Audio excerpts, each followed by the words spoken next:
Captain Zara Mitchell stands frozen as airline executives file into the boardroom, their faces ashen.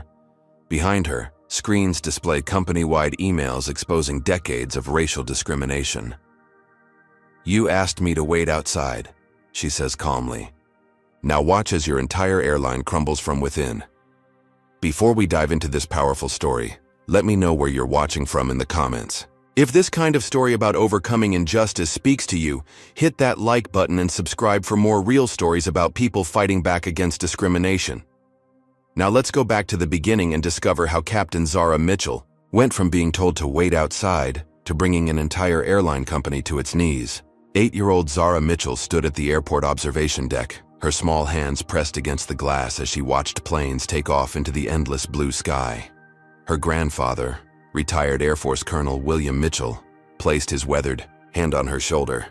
"You know, I never thought I'd see the day when black folks could fly any plane they wanted," he said, his voice carrying the weight of history. "When I was a Tuskegee airman, they said we couldn't fly, said our brains weren't built for it." He chuckled, the sound warm despite the bitter memory. "Look at those planes now. Any one of them could be yours someday." Zara nodded solemnly, making a promise to herself and her grandfather that day she would fly. Not just any planes, but the biggest, most impressive aircraft in the sky. 26 years later, Captain Zara Mitchell stood in front of her bathroom mirror, adjusting her pilot's uniform with precision.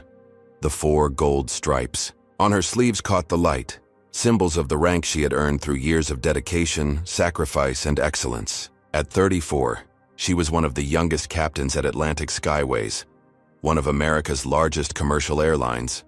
More significantly, she was one of only 12 black female captains in the entire commercial aviation industry. The journey hadn't been easy. After graduating at the top of her class from the Air Force Academy, Zara had served 8 distinguished years as a military pilot, including 2 tours flying transport missions in combat zones. Her record was impeccable, her skills beyond question. When she transitioned to civilian aviation 3 years ago, Atlantic Skyways had featured her hiring prominently in their diversity campaign. "Bringing the best talent to the skies," the press release had quoted CEO Lawrence Patterson saying, beneath a photo of him shaking Zara's hand. The memory now left a bitter taste in her mouth. Zara's husband Anthony, a brilliant software engineer who worked from home, appeared in the mirror behind her. He wrapped his arms around her waist, careful not to wrinkle her perfectly pressed uniform. "Captain Mitchell reporting for duty," he said with a proud smile. "How does it feel starting? International routes today?" Zara allowed herself a small smile. After 2 years of domestic flights, she had finally been assigned to the prestigious Paris route, a coveted assignment usually reserved for pilots with far more seniority at the airline. "Feels like I've earned it," she replied, turning to kiss him goodbye. "Maybe now they'll start seeing me as a pilot, not just a diversity statistic." Anthony's smile faltered slightly. "You're the best pilot they have, Zara. Never forget that." 3 hours later, Zara strode confidently through Atlantic Skyways Operations Center at Hartsfield-Jackson Atlanta International Airport. She nodded professionally to colleagues, her pilot's bag slung over her shoulder, heading to the briefing room for her Paris flight. "Captain Mitchell." The voice stopped her. It belonged to Walter Brennan, a 60-year-old captain who had made his disdain for female pilots clear on numerous occasions. "Heard you got Paris. Pretty plum assignment for someone with your limited experience." Zara maintained her professional composure. "My qualifications speak for themselves, Captain Brennan. 8 years military, over 5,000 flight hours, including 2 years at Atlantic." Brennan's smile didn't reach his eyes. Sure. I'm just saying some of us worked years for those routes. Interesting how quickly some people move up these days." The implication was clear. In Brennan's mind, and likely others, Zara had received the assignment because of her race and gender, not her qualifications. Before she could respond, her phone buzzed with a text message. Excusing herself, she checked the notification. The message was from scheduling. "Route change. Paris canceled. Report to Gate B22 for Charlotte Shuttle. Effective immediately." Zara stared at her phone in disbelief. No explanation, no apology, just reassigned from an international prestige route to a short-haul domestic shuttle with barely an hour's notice. As she looked up, she caught Brennan smirking before he turned away. At the scheduling office, Tanya Williams, a black woman in her mid-40s who worked in HR, gave Zara an apologetic look. "I'm sorry, Captain Mitchell. The decision came from operations. They said they needed someone with more experience for Paris." "And who got the assignment instead?" Zara asked, already suspecting the answer. Tanya hesitated before responding. "Captain Peter Whitfield." Zara kept her expression neutral despite the frustration boiling inside her. Whitfield had been hired 6 months after her and had fewer total flight hours. The only real difference was that he was a white male. "I see," was all Zara said, turning to leave. "Zara," Tanya called softly, using her first name and glancing around to ensure no one was listening. "This isn't the first time I've seen this happen." Their eyes met in silent understanding before Zara nodded and left to prepare for her newly assigned flight. As she walked toward her new gate, she passed James Sullivan, the chief operations officer, a tall white man in his 50s, with cold blue eyes who viewed diversity as nothing more than a necessary public relations exercise. "Captain Mitchell," he acknowledged with a curt nod. "Schedule changes happen all the time in this business. Hope you understand we need our most experienced people on international routes." "Of course, sir," Zara replied professionally, "though I do wonder about the selection criteria given my background." Sullivan's smile tightened. "We value your contribution, Mitchell. The Charlotte route is important too." As he walked away, Zara noticed Captain Richard Coleman, a 62-year-old white pilot nearing retirement, watching the exchange with a thoughtful expression. Unlike most of the old guard, Coleman had always treated her with respect. "Don't let them get to you, Mitchell," he said quietly as he approached. "For what it's worth, you're twice the pilot most of these jokers are, including Whitfield." "Thank you, sir," Zara replied, genuinely appreciative of the rare show of support. Coleman lowered his voice. "This isn't right what they're doing. Never has been." Before she could ask what he meant, Coleman was called away, leaving Zara to wonder if her experience was part of a larger pattern. That evening, as Zara recounted the day's events to Anthony over dinner, she couldn't shake the feeling that what happened wasn't just bad luck or typical airline operations. "It's like they showcased me for their diversity reports but never actually intended to let me fly the routes I deserve," she said, pushing her food around her plate. Anthony reached across the table for her hand. "Maybe it was just a one-time thing." Zara shook her head. "I don't think so. The look Tanya gave me, what Coleman said. I think this has happened before." She pulled out her laptop and began creating a spreadsheet. "I'm going to track every assignment, every schedule change. If there's a pattern, I'll find it." Anthony watched her with concern. "Just be careful, Zara. These big corporations don't like being challenged." Zara looked up, determination hardening her features. "And I don't like being disrespected or discriminated against. If that's what's happening, they picked the wrong pilot to mess with." 6 months had passed since Zara's Paris route had been reassigned, and what initially seemed like an isolated incident had morphed into an undeniable pattern. Seated at her home office desk, Zara stared at the spreadsheet displayed on her computer screen, the data painting a picture she couldn't ignore. Over the past 6 months, she had been scheduled for 8 international flights. 7 had been reassigned to white male pilots at the last minute. The domestic routes she received were predominantly to smaller regional airports, despite her seniority over several white pilots who consistently received premium routes to major hubs. Zara rubbed her temples, fighting off a headache. The numbers didn't lie. She picked up her phone and called Tanya from HR. "I need to talk to you," Zara said when Tanya answered. "Not at the office." They met at a small coffee shop 10 miles from the airport, away from the eyes and ears of their colleagues. Tanya arrived looking nervous, constantly checking over her shoulder. "I shouldn't be here," she said, voice barely above a whisper. "If Sullivan found out." "I've been tracking my assignments," Zara said, sliding her tablet across the table. displaying the spreadsheet. Look at the pattern. Tanya glanced at the data and sighed. I've seen similar patterns before, Zara. It's why I tried to warn you. Has anyone ever filed a formal complaint? Tanya's laugh was hollow.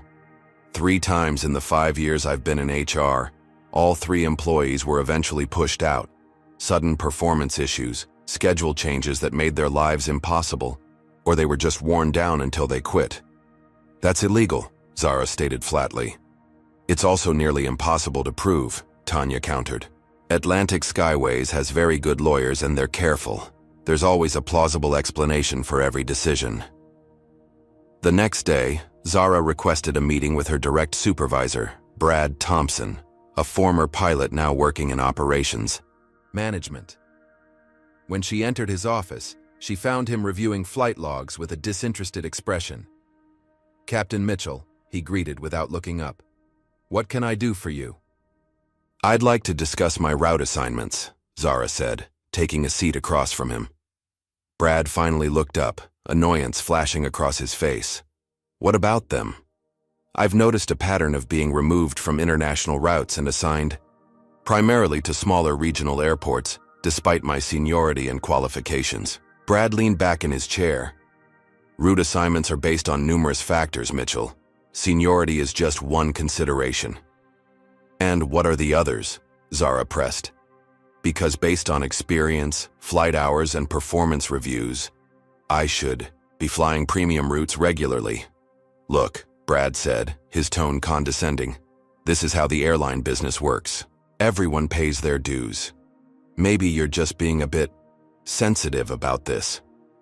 The word sensitive hung in the air between them, loaded with implication. I've been paying my dues since I earned my wings in the Air Force, Zara replied evenly. I'm simply asking for fair treatment based on my qualifications, Brad's expression hardened.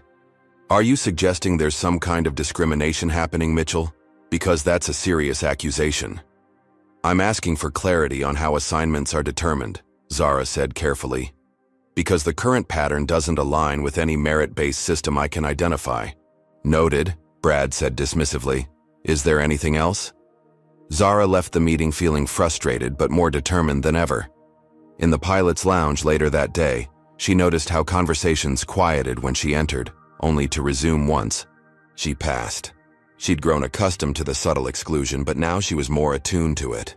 As she prepared her flight plan, Sarah Chen, an Asian American flight attendant she'd worked with several times, approached her. Heard you talk to Thompson about assignments, Sarah said quietly, sitting beside her. Zara looked up, surprised. Word travels fast, Sarah nodded. I've been with Atlantic for 7 years, used to be a chief purser on international routes. Then I filed a complaint about harassment from a senior pilot. What happened? Suddenly my performance reviews tanked. I was demoted to domestic routes and eventually lost my chief purser status. Sarah's eyes held a warning. They don't fight fair, Captain Mitchell. Did you ever consider legal action? Zara asked. Sarah's bitter laugh was answer enough. With what resources? Against their legal team? Besides, they're careful. There's always just enough plausible deniability. Over the next few weeks, Zara became more strategic. She documented everything meticulously, recording conversations when legal, saving emails and texts, and continuing to track assignment patterns. One evening in the airport parking garage, she overheard 2 white pilots discussing their upcoming schedules. Can't believe I got Paris again, said the first, a pilot named Brian Wilson, who had been hired a year after Zara. That's 3 times, this quarter. Sullivan likes you, replied the second pilot with a laugh. Says you're the right image for the airline's premier routes. Better than sending Mitchell, I guess. Sullivan practically had a fit when scheduling put her on Paris that time. Zara remained hidden behind a concrete pillar, her suspicions confirmed. This wasn't happenstance or coincidence. This was deliberate. The next day, she expanded her data collection, reaching out to other minority pilots and flight crew members discreetly. The stories were remarkably similar across the board. Minority staff were consistently assigned less desirable routes, passed over for promotions, and subjected to higher scrutiny than their white counterparts. After 2 weeks of gathering evidence, Zara received an email requesting her presence at a meeting with Gregory Maxwell, the Vice President of Operations and James Sullivan's direct subordinate. The subject line read simply, "Performance Discussion." Zara forwarded the email to her personal account, a sense of foreboding settling over her. She had pushed, and now Atlantic Skyways was pushing back. The question was, how far were they willing to go? And more importantly, how far was she willing to go to fight them? That night, she discussed the situation with Anthony. "Maybe it's time to consider legal options," he suggested, concern evident in his voice. Zara shook her head. "Not yet. I need more concrete evidence. They'll just say it's all coincidence or operational necessity." "And if they take action against you?" Zara's expression hardened with resolve. "Then they'll only prove my point, and I'll make sure everyone knows it." The executive conference room at Atlantic Skyways headquarters exuded power and privilege. Floor-to-ceiling windows offered a panoramic view of the airport runways, while the polished mahogany table gleamed under recessed lighting. Zara sat straight-backed, in her chair, uniform impeccable, facing Gregory Maxwell across the imposing table. Maxwell, a man in his 50s with silver hair and a politician's smile, had the practiced charm of someone who had spent decades in corporate America. Next to him sat an HR representative Zara didn't recognize, not Tanya Williams. "Captain Mitchell," Maxwell began cordially, "thank you for joining us today. We just wanted to touch base about a few concerns that have come to our attention." "What concerns would those be?" Zara asked directly. Maxwell's smile remained fixed. "Well, there's been some chatter that you're unhappy with your route assignments, that you feel they're somehow unfair." The way he emphasized unfair carried a subtle warning.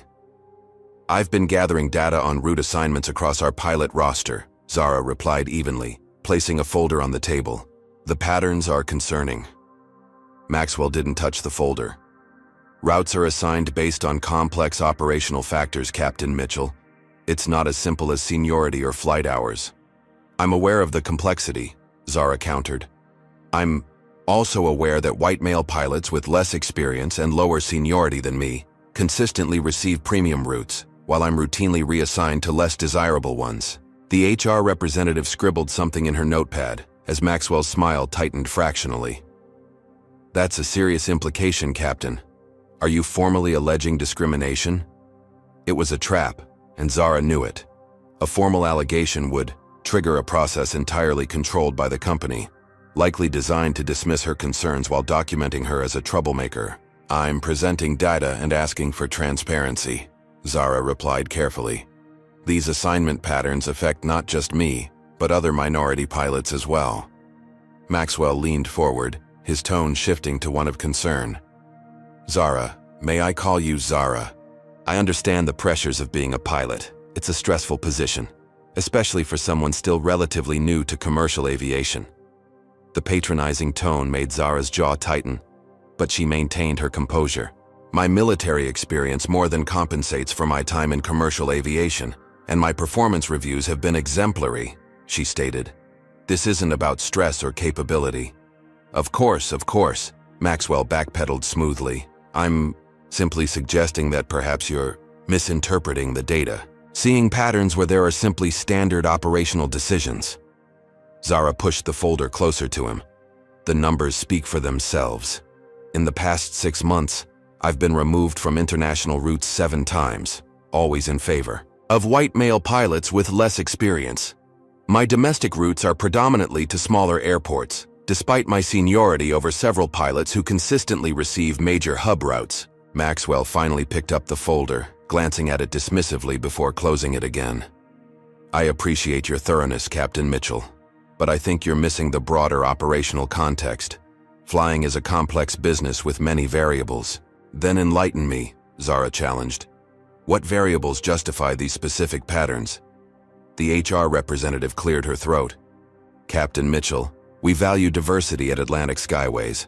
Your contributions are important to us. If you're experiencing stress or feeling overwhelmed..." I'm neither stressed nor overwhelmed, Zara interrupted firmly. I'm identifying a systematic issue affecting multiple employees based on race and gender. Maxwell's friendly facade slipped momentarily, revealing a flash of annoyance. Captain Mitchell, let me be direct. These kinds of accusations, without understanding the full operational picture, can damage careers. I'd hate to see that happen to someone with your potential. The threat was thinly veiled, but Zara refused to be intimidated. I'm simply presenting data and asking questions, she replied.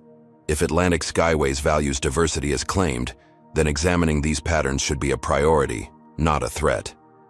The meeting ended shortly thereafter, with Maxwell promising to look into the matter, while strongly suggesting Zara focus on her flying duties rather than administrative concerns. What did you think of Zara's handling of this confrontation? Comment number 1 if you believe she was right to stand firm with evidence, or number 2 if you think she should have approached it differently. Don't forget to hit that like button if you admire her courage, and subscribe to follow her journey. How do you think Atlantic Skyways will respond to Zara's challenge? Will they address her concerns or find ways to silence her? Let's find out. 2 days later, Zara was in the cockpit of a Boeing 737, expertly navigating through a line of severe thunderstorms that had developed unexpectedly along their route from Atlanta to Denver. Beside her, First Officer Jason Reed watched with barely concealed amazement as she calmly adjusted their course, coordinating with air traffic control while maintaining a smooth flight despite the turbulence. That's some impressive flying, Captain, Reed commented as they emerged from the worst of the weather. Most captains would have diverted.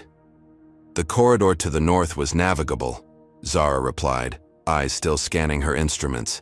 No need to inconvenience passengers if we can safely maintain course. Reed nodded, then added with a hint of condescension. Must be that military training. You people are always so by the book. Zara glanced at him briefly. You people?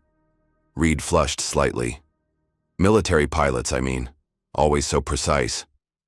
The cockpit fell silent except for routine communications with ATC. After landing in Denver, executing a textbook touchdown despite gusty crosswinds, Zara completed her post-flight procedures and headed to the crew lounge to prepare for the return leg. When she opened her locker, a slip of paper fell out. On it, scrawled in block letters, "Diversity hire, stay in your lane." Zara stared at the note, her face betraying nothing, even as her heart pounded. She carefully placed it in a plastic sleeve and tucked it into her flight bag. One more piece of evidence. Back in Atlanta that evening, she went directly to HR to report the incident. To her dismay, Tanya Williams wasn't there. Instead, she was directed to Heather Morrison, the same HR representative who had been in the meeting with Maxwell.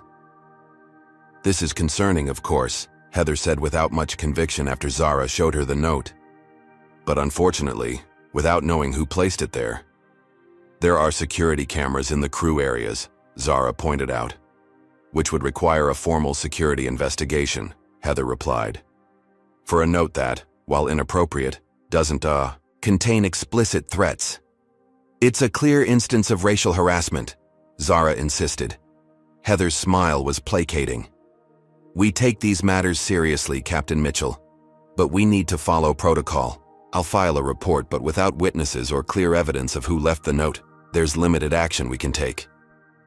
Leaving the HR office, Zara felt a familiar frustration building. That evening, she called her friend Yvonne Baker, an attorney, who specialized in employment discrimination cases. They're building a paper trail, Yvonne warned after hearing about the meeting with Maxwell. The sudden performance discussion, the dismissive response to your evidence, the HR representative minimizing the harassment. They're documenting you as difficult while creating plausible deniability for themselves. So what do? Zara asked. Document everything, Yvonne advised. Record conversations when legal, keep copies of all communications, maintain your data spreadsheet, and start considering whether you're willing to take legal action, because that may become your only recourse. The next morning, Zara found an anonymous email in her personal account, sent through a temporary email service. You're not alone. Others are watching. Be careful who you trust. Check your locker tomorrow. Zara stared at the cryptic message, unsure whether it was a threat or an offer of support. When she checked her locker the following day, she found a small USB drive taped inside. That evening, with Anthony looking over her shoulder, she cautiously plugged it into a dedicated laptop they used for security-sensitive matters. The drive contained dozens of internal emails between Sullivan, Maxwell, and other executives, discussing route assignments with explicit references to keeping diversity hires away from premium customer routes. There were performance reviews that had been altered after submission, and schedules showing systematic patterns of discrimination across multiple minority employees. "This is explosive," Anthony whispered. "But how do you use it without revealing your source?" Before Zara could answer, her phone rang. It was Richard Coleman, the older white captain who had shown her support. "Mitchell, I heard about your meeting with Maxwell," he said without preamble. "Be careful. They're scheduling a random simulator check for you next week. Word is they're looking for any reason to put a letter in your file." "How do you know this?" Zara asked. Coleman hesitated. "Let's just say not everyone at Atlantic agrees with how things are being run. Watch your back, Mitchell. They play dirty." The next day, Zara arrived at headquarters for a routine briefing. As she approached the conference room, she noticed several of her white male colleagues already inside, chatting comfortably with James Sullivan. When she tried to enter, the receptionist stopped her. "I'm sorry, Captain Mitchell. Mr. Sullivan asked if you could wait outside until they're ready for you." Zara stood frozen, watching through the glass as her colleagues, all white men, participated in a meeting she had also been summoned to attend. The symbolism wasn't lost on her. Wait outside. Know your place. In that moment, something crystallized within Zara Mitchell. This wasn't just about her career anymore.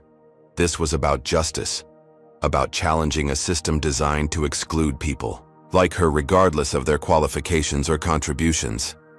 "Actually," she said to the receptionist, straightening her uniform jacket, "I believe I'll go in now.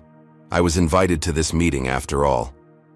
As she pushed open the door, Sullivan looked up, momentary surprise crossing his face before he masked it with a tight smile. "Ah, Captain Mitchell," he said smoothly. "We were just about to call you in." "How convenient," Zara replied evenly, taking the only remaining seat at the table. "I wouldn't want to miss anything important by waiting outside." The challenge in her voice was subtle but unmistakable. Sullivan's eyes narrowed slightly, recognizing that the pilot sitting before him had just declared war. The coffee shop 3 miles from the airport was small and nondescript, the kind of place where faces were forgotten as soon as they left. Zara sat in a corner booth, her back to the wall, watching the door. Her meeting with attorney Yvonne Baker had left her with a clearer picture of the challenges ahead, none of them encouraging. Systemic discrimination cases are notoriously difficult to prove, Yvonne had explained. Companies like Atlantic Skyways have sophisticated legal teams and years of experience covering their tracks. They'll claim operational necessity, performance issues, or simple coincidence. "Even with the data I've collected?" Zara had asked. "It's a start, but they'll have counter-explanations for every pattern you identify. We need more concrete evidence, linking the discriminatory outcomes directly to intentional policies or decisions." Now, waiting in the coffee shop, Zara wondered if she was making a mistake. The anonymous email she'd received after finding the USB drive had requested this meeting, promising more information, but warning of risks. The bell above the door jingled, and a woman in an Atlantic Skyways ground crew uniform entered. She scanned the room before spotting Zara and approaching cautiously. "Captain Mitchell?" she asked quietly. Zara nodded, gesturing to the seat across from her. "I'm Aisha Washington," the woman said, sliding into the booth. "I supervise the flight attendant, scheduling for international routes. You sent the emails?" Zara asked. Aisha shook her head. "Not me specifically. There are several of us who've been watching what's happening to you. What's been happening to all of us for years." "Who's us?" "People who are tired of being treated as second-class employees because of our race or gender," Aisha replied. "We've been documenting things quietly, but no one's had the courage or position to really challenge them. Until you. Zara studied the woman carefully. How do I know this isn't a setup? That you're not reporting back to Sullivan or Maxwell? You don't, Aisha admitted. But ask yourself this. Who provided that USB drive? Who warned you about the simulator check? There are people inside Atlantic who want things to change, but are afraid to stand up alone. Before Zara could respond, 2 more people approached their table. One was a Latino man in his 40s, wearing a mechanic's uniform with the name Torres embroidered on it. The other was an Asian American man in business casual attire who introduced himself as David Kim, a dispatcher. "We need to be careful," Michael Torres said after they were seated. "They've started watching people who associate with you too closely." "How many of you are there?" Zara asked, still wary but increasingly intrigued. "Enough," David replied. "Across multiple departments. We've all experienced similar treatment, but the company's been clever about keeping us isolated, making each case seem unique." For the next hour, they shared stories that painted a disturbing picture of systemic discrimination throughout Atlantic. Skyways.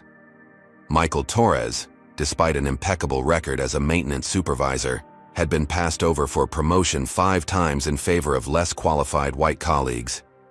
David Kim had documentation showing minority pilots consistently receiving less desirable schedules with shorter rest periods between flights. Aisha detailed how minority flight attendants were disproportionately assigned to domestic routes rather than more lucrative international ones. "We've been calling ourselves the Sky Justice Coalition," Aisha explained. "Informally, of course." "What exactly are you hoping to accomplish?" Zara asked. "Change," Michael said simply. "Real, lasting change in how Atlantic operates. But we need someone with credibility and position to help lead the charge." "Someone like a captain," David added meaningfully. Zara considered their proposal carefully. "What you're suggesting comes with significant risk. Atlantic will do everything possible to discredit and remove anyone who challenges them. They're already targeting you," Aisha pointed out. "The question is whether you fight alone or with allies." Over the following weeks, the coalition grew as Zara was cautiously introduced to other employees who had experienced or witnessed discrimination. Each brought pieces of evidence, emails, schedule records, performance reviews that had been altered, and testimonials about discriminatory comments from management. Working with meticulous care, they compiled and organized the evidence, building a comprehensive case that was harder to dismiss as coincidence or misunderstanding. Zara continued her exemplary performance as a pilot, knowing any slight mistake would be magnified and used against her. One evening, as she was reviewing coalition documents in a quiet corner of the airport, Richard Coleman approached her table. "Mind if I join you, Mitchell?" he asked. Zara quickly closed her laptop. "Not at all, Captain Coleman." Coleman sat heavily, looking around to ensure they weren't overheard. "I know what you're doing," he said quietly, "and I want to help." Zara maintained a neutral expression. "I'm not sure what you mean." "Cut the crap, Mitchell," Coleman said with a hint of a smile. "I've been with Atlantic for 38 years. I've seen how they operate. I've been part of the problem by staying silent too long." "Why would you risk getting involved now?" Zara asked cautiously. Coleman's expression turned somber. "My daughter-in-law is black. My grandchildren are mixed race. I want them to have a fair shot in whatever career they choose. I can't change the past, but I can try to influence the future." "What kind of help are you offering?" "Access," Coleman replied. "I'm on the senior pilot committee. I have access to the complete scheduling database going back 15 years, including the executive annotations that don't appear in the regular system." Zara's pulse quickened. "That would be significant." Coleman nodded. "More than you know. There are comments and directives in those annotations that make their intentions crystal clear. Sullivan and his cronies have been systematically keeping minority pilots away from certain routes for years, especially where they have high-value corporate clients." 2 days later, Zara met with the core coalition members in a hotel conference room they had booked under David's name. Coleman had provided a secure flash drive containing 15 years of scheduling data, including the executive annotations.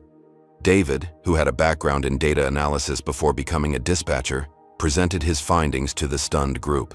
"The pattern is undeniable," he explained, displaying charts on his laptop. "White male pilots are 3 times more likely to be assigned premium international routes than equally or better qualified minority pilots. The disparity increases for female minority pilots, who are 5 times less likely to receive these assignments." "But here's where it gets damning," he continued, pulling up a series of annotated schedules. "Look at these executive comments." The group leaned forward to read the notes attached to various scheduling decisions. "Maintain appropriate flight deck representation for ME routes, Sullivan Directive. Route 47 services premium banking clients, standard crew profile requested. Diversity placement acceptable for domestic only. International requires traditional representation." "These are smoking guns," Yvonne Baker said when Zara showed her the evidence. "These annotations directly link discriminatory outcomes to intentional policy." As the coalition's evidence mounted, they began preparing for the next phase, formal action. They drafted a comprehensive complaint documenting the systematic discrimination at Atlantic Skyways, ready to submit to the Equal Employment Opportunity Commission and the Department of Transportation. Then came an unexpected breakthrough. Tanya Williams, the HR representative who had initially warned Zara, requested a private meeting. "They're on to you," Tanya said without preamble when they met in a park miles from the airport. "Sullivan has instructed HR to begin building a case for your termination. Performance issues, insubordination, anything they can document." "Why are you telling me this?" Zara asked. Tanya looked exhausted, the weight of years of complicity evident in her expression. "Because I've been part of this system too long. I've watched them push out good people because they didn't fit the Atlantic image. I've processed the paperwork, accepted the explanations, told myself I was just doing my job." She handed Zara a thumb drive. "Internal HR documents, emails, between Sullivan and HR directors instructing us how to handle discrimination complaints. Templates for building performance cases against employees who raise concerns. It's all there." "This could cost you your job," Zara said. "Probably," Tanya agreed. "But I have to live with myself too." That evening, as Zara added Tanya's documents to the coalition's growing case file, she received an email notification on her work account. Subject: Performance Review and Potential Disciplinary Action. The meeting was scheduled for Monday morning with James Sullivan himself. Atlantic Skyways was making its move. Now Zara and the coalition would have to decide whether to play defense or go on the offensive. The simulator hummed softly as Zara adjusted her seat, running through her pre-flight checks with practiced precision. Evaluator Frank Reynolds watched from behind, his expression unreadable. This random simulator check had been scheduled with suspicious timing, just 3 days after her confrontation with Maxwell. "Today's scenario will test emergency procedures under unusual circumstances," Reynolds explained, his tone professionally neutral. "We'll be evaluating your decision-making and technical execution." Zara nodded, focusing on the instruments before her. She had aced every simulator check in her career, both military and civilian. This would be no different, despite the obvious attempt to find fault with her performance. The simulation began with a routine takeoff from LaGuardia. 20 minutes into the simulated flight, multiple cascading failures began. First hydraulic, then electrical, followed by unexpected weather conditions far more severe than anything typically included in standard checks. Zara's training kicked in. She methodically worked through the emergency checklists, prioritizing critical systems while maintaining aircraft control and communications. The scenario was clearly designed to overwhelm, throwing combinations of failures that would rarely, if ever, occur simultaneously in real life. After 90 intense minutes, Zara successfully landed the simulated aircraft with minimal damage under nearly impossible conditions. She exhaled slowly, knowing she had performed flawlessly despite the deliberately excessive challenges. Reynolds made notes without comment, then finally looked up. "Your handling of the initial hydraulic failure was delayed by approximately 7 seconds beyond optimal response time." Zara stared at him in disbelief. "That's within normal parameters for multiple failure scenarios. Atlantic Skyways expects optimal response in all situations, Reynolds replied, continuing to write. Additionally, your fuel management during the diversion showed inefficient decision-making. I maintained the required reserves while prioritizing a safe landing location, Zara countered, keeping her voice level despite her growing anger. Reynolds continued as if she hadn't spoken. I'll be noting areas for improvement in situational awareness and emergency management. A copy will be placed in your file. 2 days later, Zara was captain on a flight to Chicago during a major storm system. The flight required careful navigation through rapidly changing weather patterns, with safety as the absolute priority. Zara's military experience had included extensive severe weather flying, and she handled the challenging conditions with exceptional skill. After landing safely in Chicago, passengers commented to flight attendants about the remarkably smooth flight despite the terrible weather. Yet when Zara returned to Atlanta, she found an email from operations criticizing her excessive fuel consumption and unnecessarily conservative routing. The pattern continued over the following weeks. Every flight, no matter how well executed, received some form of criticism. Minor issues that would be overlooked for other pilots became documented problems in her file. Simultaneously, her schedule changed again, assigning her to the most undesirable routes with minimum rest periods between flights, often requiring middle-of-the-night departures and complex multi-leg journeys. The coalition continued gathering, evidence now documenting the clear pattern of retaliation. David Kim discovered internal emails discussing quality concerns regarding minority pilots, with specific focus on Zara. Michael Torres found maintenance records where minor issues on Zara's aircraft had been flagged for extensive documentation, while similar or worse issues on other aircraft were handled routinely, without special notation. Then the pressure expanded beyond the workplace. Anthony called Zara during a layover in Phoenix, his voice tight with concern. Something strange happened today, he said. My team lead called me in for an unexpected review, said they're concerned about my focus lately, mentioned that my connection to outside issues might be affecting my work. That's not subtle, Zara replied, anger building. They're sending a message. It gets worse. I found out our neighbor Harold works for a law firm that represents Atlantic's insurance company. Yesterday, he was asking odd questions about our finances, whether we could afford a long period without your income. The implications were clear. Atlantic Skyways was extending its intimidation beyond the workplace, using whatever connections and leverage it could find to pressure Zara through her husband. More concerning developments followed. Zara's phone began showing signs of potential compromise, with battery draining rapidly and occasional strange behavior. Twice she noticed the same car parked near their home on different days. The message was clear: we're watching you. The coalition was forced to adopt more secure communications methods, using encrypted messaging apps and meeting in unpredictable locations. Richard Coleman, who had provided crucial access to the scheduling database, found himself suddenly reassigned to less desirable routes as well, a clear punishment for his perceived alliance with Zara. They're watching who talks to you, Coleman told her during a brief, careful conversation between flights. Anyone seen as supportive is being isolated or pressured. Despite the escalating intimidation, the coalition continued building their case. Aisha Washington provided passenger satisfaction surveys, showing Zara consistently received excellent ratings, contradicting the manufactured performance concerns. David Kim completed his statistical analysis proving discrimination across all departments, with minority employees receiving measurably worse assignments, fewer promotions, and more disciplinary actions than their white counterparts with similar or lesser qualifications.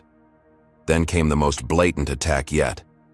Zara received an official notice of suspension pending investigation for safety concerns.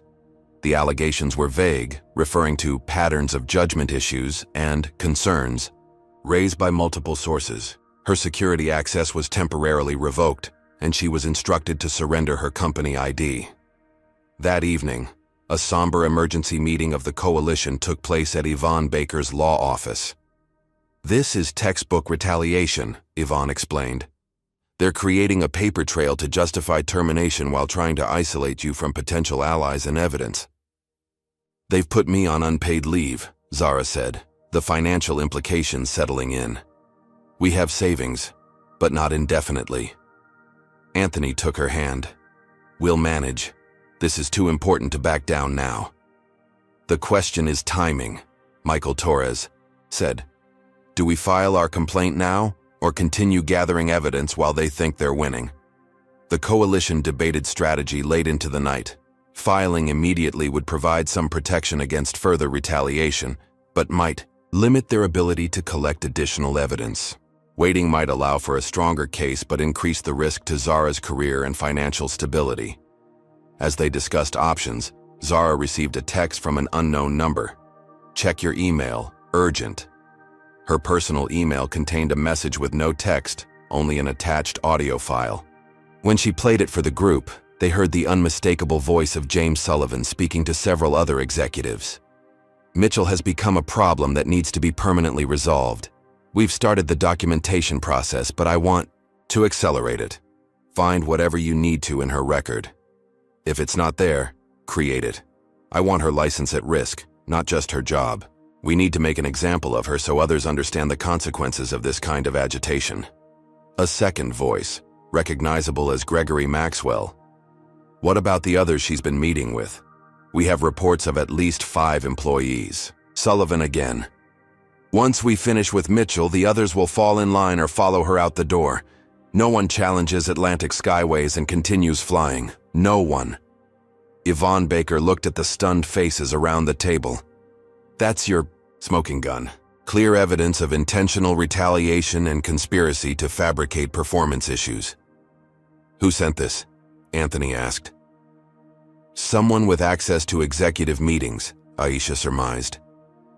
The circle of potential allies may be wider than we thought. The recording solidified their resolve. They would continue building their case while preparing for the inevitable escalation from Atlantic Skyways. The company had shown its hand, revealing just how far it was willing to go to maintain its discriminatory practices and silence those who challenged them. For Zara, the stakes had become crystal clear. This wasn't just about her career anymore. It was about justice for everyone who had been marginalized and discriminated against, about changing a toxic culture that had persisted for decades. As she drove home that night, Zara noticed a black sedan following at a discreet distance. The intimidation tactics were becoming more overt, but rather than frightening her, they only strengthened her determination. Atlantic Skyways had picked the wrong pilot to try to silence. The stack of bills on Zara's desk grew higher each week. Mortgage payment, car loans, utilities, health insurance premiums now that her coverage through Atlantic Skyways had been suspended. Without her captain's salary, their comfortable financial cushion was rapidly thinning. Anthony set his laptop beside the bills, his expression grim. My team lead called me in again today. They're restructuring, and my position is being reevaluated. Zara looked up sharply. They can't be that obvious. They don't need to be, Anthony replied. Tech companies restructure all the time. It's plausibly deniable, just like everything else they do. The strain was showing on both of them. 6 weeks had passed since Zara's suspension, and Atlantic Skyways was dragging out the investigation while simultaneously pressuring other coalition members. Michael Torres had been fired over a minor maintenance logging discrepancy that would normally warrant a simple correction. David Kim had been placed on performance review. Aisha Washington was suddenly facing scrutiny over crew assignments from years earlier. The coalition was fracturing under the pressure. 3 members had withdrawn completely, afraid of losing their livelihoods. Others had become hesitant to share new information, communicating only through secure channels and refusing in-person meetings. Zara stared out the window at the gray October sky, questioning for the first time if the fight was worth the mounting personal cost. She had always believed that standing up for what was right would ultimately prevail, that truth and justice would win out against discrimination and corruption. Now, watching her finances drain and her allies suffer, doubt crept in. Her phone buzzed with a text from Tanya Williams. Need to meet urgently, not safe at usual places. They met at a public library 30 miles from Atlanta, both taking circuitous routes to ensure they weren't followed. Tanya looked haggard, the stress evident in her face. I've been forced to resign, she said without preamble. They found out I provided documents to your coalition. I'm sorry, Zara said, genuinely remorseful for the consequences Tanya was facing. Tanya waved it off. I knew the risks, but I need to give you something before I go. They're escalating, beyond what you know. She slid a folder across the table. Inside were printouts of emails between Sullivan, the company's legal team, and several board members. They're not just building a case for termination anymore, Tanya explained. They're preparing to challenge your pilot's license with the FAA, claiming pattern of judgment issues and safety concerns. They're also considering a preemptive lawsuit against you for defamation and corporate espionage. Zara felt the blood drain from her face. Losing her job would be devastating. Losing her license would destroy her career permanently. They're creating a narrative that you stole confidential company information to damage Atlantic's reputation. Because of personal grievances over performance issues, Tanya continued. They've already planted stories with several industry publications questioning your qualifications and stability. Can they really do this? Zara asked, though she already knew the answer. They have the resources and connections to make it extremely difficult to fight, Tanya confirmed. This goes beyond Atlantic Skyways now. Sullivan has friends at other airlines, at the FAA, in the aviation press. They're closing ranks. That evening, Zara shared the new information with Anthony, watching his expression shift from concern to anger. This is beyond retaliation, he said. This is systematic destruction of your career and reputation. Maybe we should consider their settlement offer, Zara said quietly, voicing the thought that had been growing in her mind. Atlantic had recently approached her through intermediaries, suggesting a generous financial settlement if she would drop all claims and sign a comprehensive non-disclosure agreement. Anthony studied her face. Is that what you really want? To let them win? To let this continue for the next black pilot who comes along? Before she could answer, a rock crashed through their living room window, showering glass across the floor. Taped to it was a note. Drop it or worse. The police took a report but were not optimistic about identifying the perpetrator. Unfortunately, without witnesses or security footage, this will be difficult to pursue, the officer explained with practiced detachment. Later that night, as they cleaned up the broken glass, Anthony received a call from his team lead. I'm sorry to do this over the phone, the voice said, but we've decided to eliminate your position effective immediately. You'll receive 2 weeks severance. The timing couldn't have been more deliberate. Atlantic Skyways was sending a clear message. We can hurt you beyond just your job. Do you think Zara should accept the settlement and protect what remains of her career and family security? Comment number 1, if you believe she should continue fighting despite the escalating personal costs. Or comment number 2 if you think sometimes the price of justice becomes too high. Like this video if you're inspired by those who stand against systemic discrimination, and subscribe to hear more stories of courage in the face of injustice. How far will Atlantic Skyways go to silence Zara? And is there any way she can still win this fight? Let's continue. That night, Zara hit her lowest point, sitting at her kitchen table surrounded by bills with her career in jeopardy and her husband newly unemployed because of her fight. The weight felt crushing. Was this justice worth the personal destruction it was causing? She pulled out the settlement offer Atlantic had sent through intermediaries. The money would solve their immediate financial concerns. The non-disclosure agreement would silence her permanently. But perhaps that was the price of survival in a system stacked against people like her. As she considered it, her phone rang. It was Michael Torres. They came for my family too, he said, his voice tight with anger. My son was expelled from his private school yesterday. Suddenly, they discovered violations of academic policy. The headmaster is golfing buddies with Sullivan. Michael, I'm so sorry, Zara began. No, he cut her off. I'm not calling for sympathy. I'm calling because we need to remember what we're fighting for. This isn't just about jobs or money. This is about dignity. About our children's future. If they can do this to us, with our education and positions, imagine what happens to those with less power. His words struck home. Zara looked at the settlement offer again, seeing it for what it truly was. Not salvation, but capitulation. Accepting. It wouldn't just be giving up her fight. It would be abandoning everyone who had taken risks to stand with her, and everyone who would face similar discrimination in the future. She tore the offer in half, just as Anthony walked in. He looked at the torn papers and nodded slowly, understanding without words. They were in this fight to the end, whatever the cost. The next morning brought unexpected news. A whistleblower within Atlantic Skyways had provided recordings of an executive meeting to a national news outlet. The recordings featured James Sullivan explicitly discussing plans to remove minority pilots from premium routes because our high-value customers expect a certain type of pilot. The story didn't identify Zara by name, but it referenced a systematic campaign of retaliation against employees who raised discrimination concerns. Within hours, other news outlets picked up the story, and social media was buzzing with speculation and outrage. Atlantic Skyways issued a carefully worded statement denying any discriminatory policies and claiming the recordings were taken out of context during discussions about complex operational requirements. But the damage was done. The public narrative was shifting, and for the first time, Atlantic was on the defensive.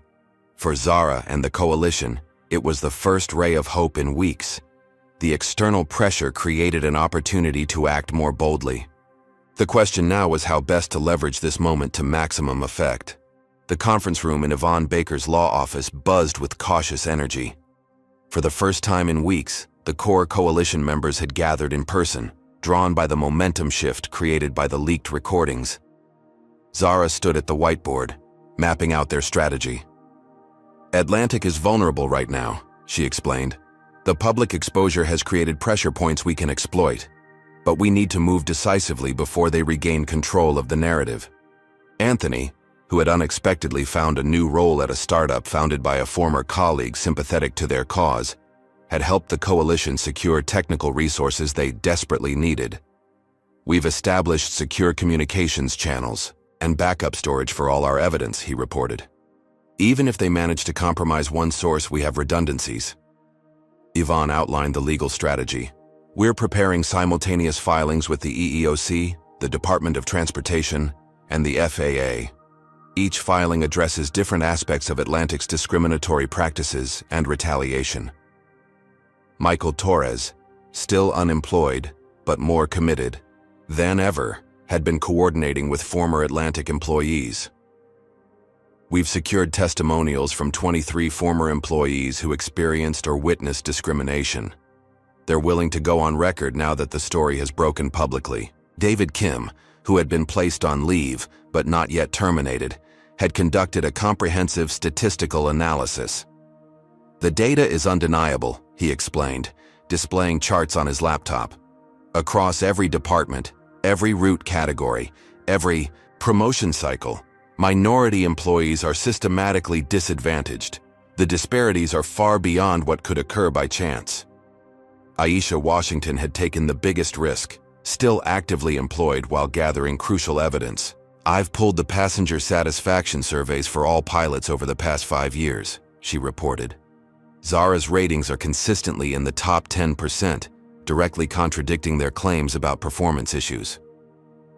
The coalition had also connected with the National Aviation Equity Alliance, a civil rights organization focused on discrimination in the airline industry. Their director, Dr. Eleanor Phillips, had joined the meeting virtually. Atlantic Skyways isn't unique, Dr. Phillips explained. The entire industry has systemic issues, but this case represents an opportunity to create precedent and push for broader changes. We're prepared to provide resources, publicity, and political pressure. Richard Coleman, the senior white pilot who had supported Zara from the beginning, provided crucial intelligence. The board is split, he reported. Some members are concerned about legal liability and reputational damage. Others are standing firmly with Sullivan, believing they can weather this storm as they have previous discrimination claims. Together, they crafted a multi-pronged approach designed to hit Atlantic Skyways from multiple angles simultaneously, creating pressure they couldn't easily deflect or dismiss. First came the legal filings. meticulously documented and submitted to multiple regulatory agencies. Rather than a single large case that could be tied up in procedural delays, they filed specific complaints addressing different aspects of discrimination and retaliation, making it harder for Atlantic to mount a unified defense. Next, they implemented a strategic media campaign. Rather than releasing all their evidence at once, they worked with selected journalists to reveal new aspects of the discrimination in stages, keeping the story in the news cycle and preventing Atlantic from controlling the narrative. The National Aviation Equity Alliance launched a social media campaign using the hashtag #OurJusticeInTheSky, sharing stories from multiple airlines but highlighting the Atlantic Skyways case as emblematic of industry-wide issues. The hashtag began trending as current and former aviation employees across the country shared their own experiences of discrimination. Atlantic Skyways attempted to counter with their own media strategy, releasing Zara's performance reviews and simulator check results, selectively edited to suggest legitimate concerns.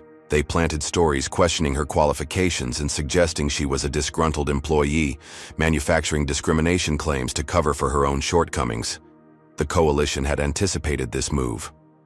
Richard Coleman publicly defended Zara's piloting skills, risking his own career by directly contradicting his employer.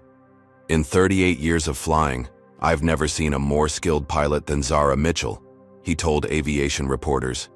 These manufactured performance issues began only after she raised legitimate concerns about discriminatory practices. As public pressure mounted, Atlantic Skyways' stock price began to decline. Financial analysts issued concerned reports about potential liability and reputational damage. Major corporate clients, sensitive to association with discrimination allegations, quietly began shifting some of their business to competitors. The turning point came when Aisha Washington took her biggest risk yet. Using her access as a supervisor, she obtained internal communications showing that Atlantic executives had specifically instructed scheduling to ensure that flights to certain destinations maintain appropriate flight deck image by avoiding assignment of minority pilots, particularly to routes serving predominantly white, wealthy areas. This evidence, combined with the statistical analysis and testimonials, painted a damning picture that became increasingly difficult for Atlantic to dismiss as misunderstanding or coincidence. The FAA announced a formal investigation into Atlantic's pilot assignment practices. The Department of Transportation began reviewing their compliance with anti-discrimination regulations for federal contractors. Sensing momentum, the coalition pushed harder. They compiled all their evidence into a comprehensive report titled Systematic Discrimination at Atlantic Skyways, a Case Study in Aviation Inequality. The report was simultaneously submitted to regulatory agencies, provided to media outlets, and shared with major Atlantic Skyways shareholders. The airline's legal team responded with an aggressive counterattack. They sent Zara a formal letter, offering a substantial settlement in exchange for her dropping all claims and signing a lifetime non-disclosure agreement. The offer was significantly larger than their previous proposal, reflecting their growing concern. When Zara declined, they escalated to threats.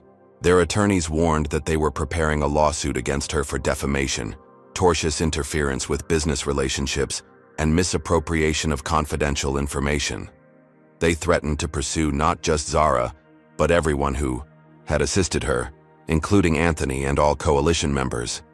The coalition had prepared for this too.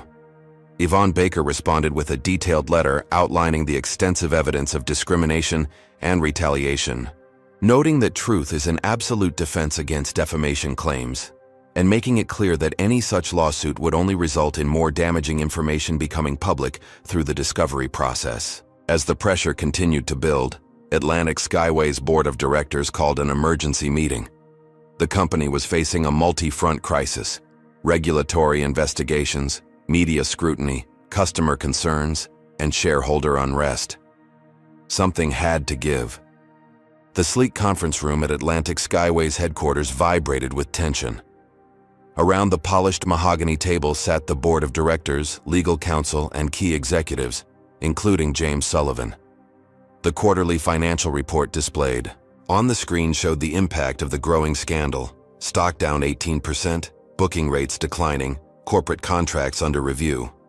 "This situation is becoming untenable," said Eleanor Harrington, one of the newer board members with a background in crisis management. "The Mitchell case is gaining traction across multiple media outlets. It's no longer just an HR issue, it's becoming a major liability." Sullivan leaned forward, his usual confidence strained but still present. "We've weathered discrimination claims before. Our legal team is preparing a robust defense, and our PR strategy is countering the most damaging allegations.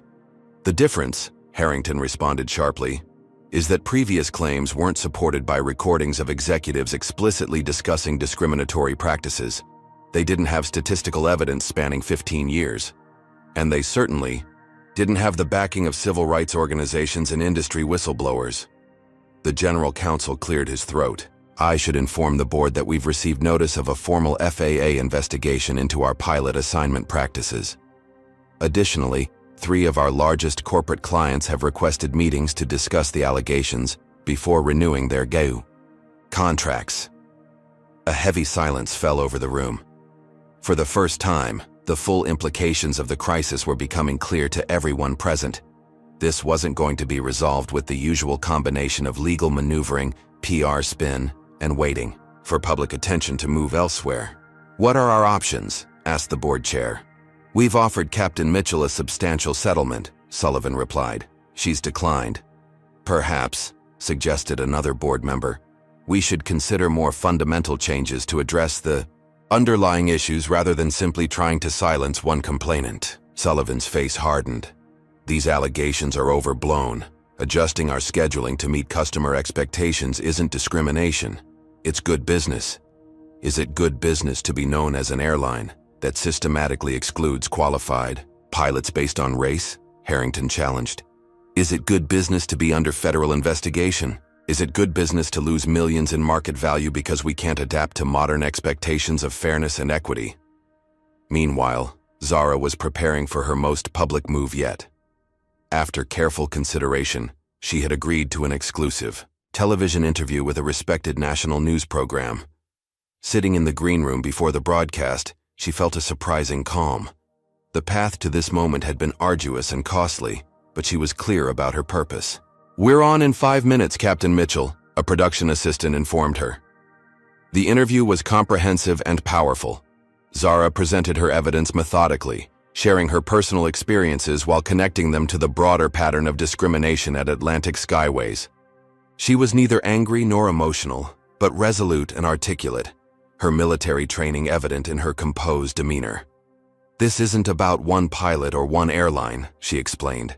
"This is about an industry that has systematically excluded qualified professionals based on race and gender, hiding behind operational excuses while maintaining discriminatory practices." When asked about the personal cost of her stand, Zara was candid. "My husband lost his job. We've received threats. My career has been damaged, but I keep thinking about all the qualified people who never got the chance to fly because they didn't fit someone's image of what a pilot should look like. Their loss is immeasurable, and that's what this fight is really about." The interview resonated widely, generating extensive social media discussion and news coverage. The hashtag #IFlyWithZara began trending, with passengers posting that they would choose airlines with demonstrated commitment to diversity and equal opportunity. The pressure on Atlantic Skyways intensified. Civil rights organizations called for boycotts. Institutional investors issued statements of concern about governance and risk management. Current and former employees from multiple airlines began coming forward with similar stories, suggesting the problem extended throughout the industry. As public scrutiny increased, internal documents continued to leak from Atlantic Skyways, including emails where executives discussed minority pilots as diversity hires, regardless of their qualifications, and meeting minutes where concerns about too many minority pilots on premium routes were explicitly discussed. A particularly damaging recording emerged of Sullivan telling other executives, "Let's be realistic. Our premium clients from certain parts of the country expect to see a certain type of person when they walk into the cockpit. It's not racism, it's customer service." Atlantic Skyways attempted to control the damage by announcing a new diversity initiative and the formation of an internal review committee. The response was widely criticized as insufficient and insincere. particularly as Sullivan remained the public face of the company's response. The board of directors reconvened an emergency session, this time without Sullivan or other executives present. The discussion was frank and difficult, acknowledging that the company faced not just a PR problem, but a fundamental failure of leadership and culture. "We have two choices," said Harrington. "We can fight this to the bitter end, likely losing in court, destroying our reputation, and facing significant financial penalties. Or we can take decisive action to acknowledge past failures and implement genuine change." After hours of debate, the board reached a decision. They would take the unprecedented step of removing James Sullivan and several other key executives, publicly acknowledging the discriminatory practices, and engaging in good faith negotiations with Zara and other affected employees. When Sullivan was informed of the decision, his reaction was predictable. "This is corporate suicide," he argued. "You're admitting guilt and opening us to massive liability." "No," responded the board chair firmly. "This is corporate survival. The world has changed, James. What was tolerated in the past is no longer acceptable, legally or morally. Either we change with it, or we don't survive at all." The next day, Atlantic Skyways issued a statement announcing Sullivan's resignation and the appointment of an interim leadership team. They acknowledged serious concerns about our past practices and committed to a comprehensive external review of their hiring, promotion, and assignment policies. For Zara and the coalition, it was a significant victory, but only the beginning of the real work. The challenge now was to ensure that this moment of accountability led to genuine, lasting change, rather than superficial adjustments designed to weather the immediate crisis. As the coalition prepared for negotiations with Atlantic Skyways' new leadership, Zara reflected on the journey that had brought them to this point. The costs had been enormous, but so was the potential impact of their stand. This wasn't just about one airline or one pilot. It was about challenging a system that had marginalized qualified professionals for generations based on race and gender. The fight was far from over, but for the first time, real change seemed possible. Atlantic Skyways would never be the same again, and neither would the industry it represented. 6 months later, Captain Zara Mitchell stood in the cockpit of an Airbus A350, preparing for departure from Atlanta to Paris. Her hands moved with practiced precision across the controls as she completed her pre-flight checks, the 4 gold stripes on her uniform catching the morning light streaming through the windshield. "Captain Mitchell, all passengers are boarded and secured," the lead flight attendant reported. "We're ready when you are." "Thank you, Lisa," Zara replied with a smile. "Let's give them a smooth ride to Paris." As Zara guided the massive aircraft toward the runway, she reflected on the extraordinary changes of the past half-year. Atlantic Skyways had undergone a complete transformation, starting at the top. James Sullivan and 5 other executives had been removed, replaced by leadership committed to creating an equitable workplace. The board had been restructured to include members with backgrounds in civil rights and organizational culture. But the changes went far beyond personnel. A comprehensive audit of Atlantic's hiring, promotion, and assignment practices had revealed systematic discrimination across multiple departments. In response, the company had implemented new, transparent systems for route assignments based on objective criteria like experience, performance, and seniority. An independent oversight committee reviewed all promotion decisions to ensure fairness. Tanya Williams had returned to head a strengthened HR department with explicit authority to investigate discrimination complaints without executive interference. Michael Torres had been reinstated as maintenance supervisor with back pay and a promotion. David Kim now led a new data analytics team specifically tasked with monitoring equity metrics across all departments. Most significantly, Atlantic Skyways had established the Aviation Equity Initiative, an industry-wide effort to address discrimination throughout commercial aviation. The initiative included scholarship programs for minority pilots, mentorship, opportunities, and best practices for ensuring fair treatment, regardless of race or gender. Several other airlines had joined the effort, recognizing that the issues exposed at Atlantic existed throughout the industry. For Zara personally, the journey had been both vindicating and humbling. The settlement she had negotiated included not just reinstatement and back pay, but a leadership role in developing new training programs for pilots and executives alike. Rather than silencing her with a non-disclosure agreement, Atlantic had asked her to speak openly about her experiences as part of their commitment to transparency and change. Using a portion of her settlement, Zara had established the Mitchell Flight Academy, a scholarship program for minority youth interested in aviation careers. The program's first class included 15 students who might otherwise never have had the opportunity to pursue their dreams of flying. In a gesture of particular significance, Atlantic Skyways had installed a display in their headquarters lobby, featuring the medal of Zara's grandfather, William Mitchell, and other Tuskegee airmen, acknowledging the long history of excellent black pilots who had served despite discrimination. As Zara received clearance for takeoff, First Officer Jason Parker, a young white pilot, turned to her. "It's an honor to fly with you, Captain Mitchell. What you did changed everything for the better." Zara nodded, appreciating the sentiment, but knowing the work was far from complete. "We've made progress, but there's still a long way to go." The aircraft accelerated down the runway and lifted smoothly into the morning sky, climbing steadily above the clouds. Zara felt the familiar thrill of flight, the pure joy of commanding such a magnificent machine that had drawn her to aviation since childhood. On this particular flight, seated in first class was Richard Coleman, recently retired and now serving as director of Atlantic's new pilot training program. His early support for Zara had cost him professionally in the short term, but ultimately placed him in a position to help reshape the airline's culture for future generations. Also on board was a young black woman, a college sophomore named Tiana Johnson, traveling to Paris as part of a study abroad program. Unknown to her, she was sitting in a cabin served by an airline fundamentally transformed by Zara's courage, flying in an aircraft captained by a woman who had refused to wait outside when told her presence wasn't wanted. That evening, as passengers settled in for the transatlantic crossing, Zara caught her reflection in the cockpit window.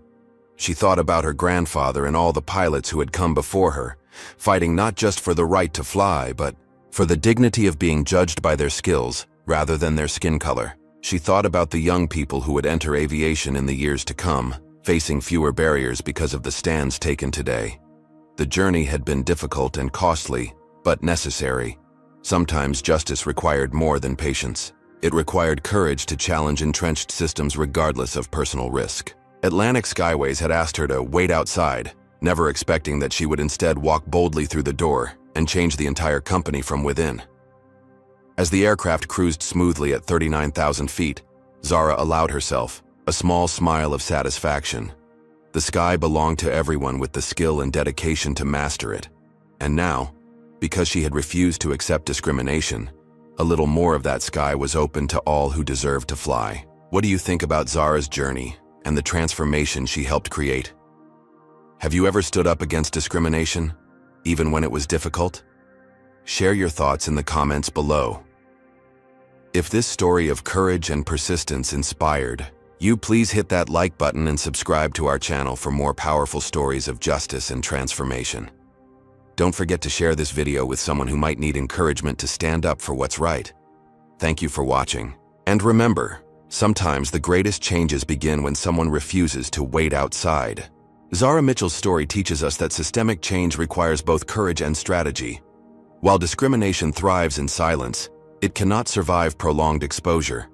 One person with unwavering determination can spark a movement that transforms entire industries. The most powerful tool against discrimination isn't just individual bravery, it's collective action. When Zara shifted from fighting alone to building a coalition, she multiplied her impact. Evidence matters too. Meticulous documentation transformed subjective experiences into undeniable patterns that couldn't be dismissed as coincidence. This story also highlights the importance of allies from all backgrounds. Richard Coleman's support demonstrated that fighting discrimination isn't just the responsibility of those experiencing it. It's everyone's moral obligation. Perhaps most importantly, Zara's journey shows that real change requires addressing root causes, not just symptoms. Atlantic Skyways couldn't solve its problems with superficial diversity initiatives. It needed fundamental restructuring of power, accountability, and culture. True justice isn't achieved through quick settlements that maintain secrecy, but through transparent transformation that prevents future harm. When we refuse to wait outside, we create space for everyone to belong inside. Has a moment of discrimination ever changed the course of your life? Captain Zara Mitchell turned being told to wait outside into a movement that transformed an entire airline. Share your own turning point moment in the comments below. When did you decide enough was enough? If you believe that qualified professionals deserve equal opportunities regardless of their race or gender, hit that like button to help this story reach more people who need to hear it. The more visibility these experiences receive, the harder they are to ignore. Subscribe to our channel for more stories of everyday heroes who refuse to accept discrimination as just the way things are. Each week, we showcase individuals who, like Zara, had the courage to document, organize, and fight back against systemic injustice. Don't keep this message to yourself. Share this video with someone who might be experiencing workplace discrimination right now. Sometimes all it takes is one story to help someone realize they're not alone, and that change is possible. Thank you for watching and being part of a community that believes in justice, equality, and the power of standing up for what's right. Remember, transformation begins when we refuse to wait outside the rooms where decisions are made. Instead, we walk in and change them from within.